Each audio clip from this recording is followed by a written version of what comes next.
I think for me, shifting away from that clear cut, like cookie cutter method of answering questions and kind of creating my own strategy of how to answer questions was the game changer. So Casper was helpful in the sense that I was able to already go through those medical ethical problems and situations and how to work through them. But I found that when I was practicing for MMIs and Kira, I was leaning more towards my experiences and how they would help me as a student at the specific school.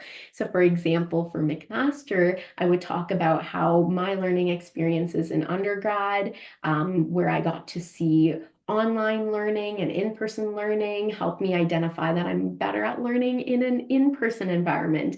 And then also the aspect of, I believe at McMaster, they have a lot of problem-based learning and how I was exposed to that in undergrad and was really able to develop that skill. So knowing what the schools offer and how your past experiences can make you a good fit for their program is super important. So identifying those areas and incorporating them into your answers is kind of what I focused on with the MMI.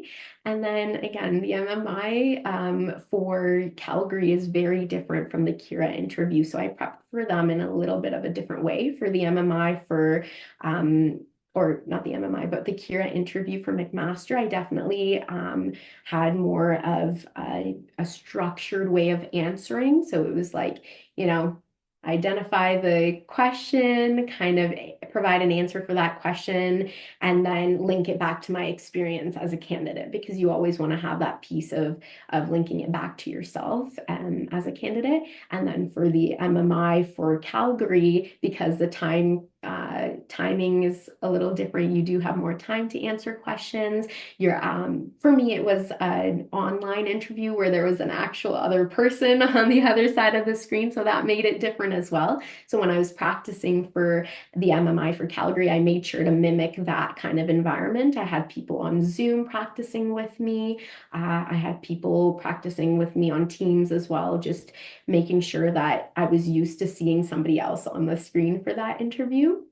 And then again, for the MMI for Calgary, because there's more time learning, that I can now transition from more of a shorter, compact, and concise response to then delving into each of my arguments for questions, right? So being able to provide more of my viewpoints and decision making in situations. Why am I thinking a certain way, and what's leading me to look at, like, what are the different perspectives that I need to consider when looking at different situations that are provided in these questions. So I took more time with that, and it was difficult to switch from the different types of answering.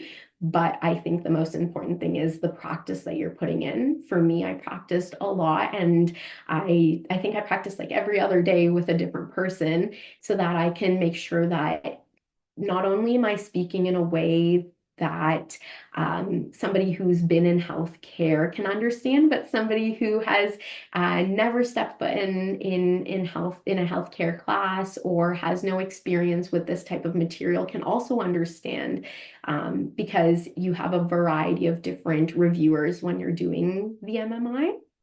I was able to watch a lot of like videos online about how people went through answering their MMI questions in terms of like strategizing their time and building an argument. So I was able to use that as well.